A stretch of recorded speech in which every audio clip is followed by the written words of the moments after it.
utmost for his highest book, and I thought, why not share it with folks who maybe don't have access to the book or don't know anything about it. But man, make sure you hit that subscribe button. Catch these videos every day. I drop a motivational video every day, and my podcast drops every Friday at 7 a.m. Pacific. Well, let's get into it. Today's topic, God's total surrender to us. For God so loved the world that he gave, John 3:16.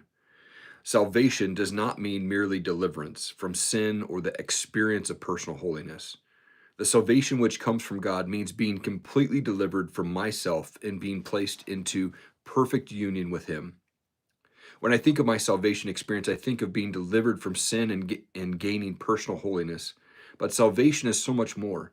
It means that the Spirit of God has brought me into intimate contact with the true person of God himself. And as I am caught up into total surrender to God, I become thrilled with something infinitely greater than myself.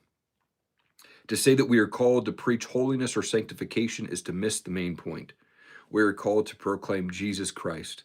See 1 Corinthians 2:2. The fact that he saves us from sin and makes us holy is actually part of the effect of his wonderful and total surrender to us. If we are truly surrendered, we will never be aware of our own efforts to remain surrendered. Our entire life will be consumed with the one to whom we surrender. Beware of talking about surrender if you know nothing about it. In fact, you will never know anything about it until you understand that John 3:16 means that God completely and absolutely gave himself to us.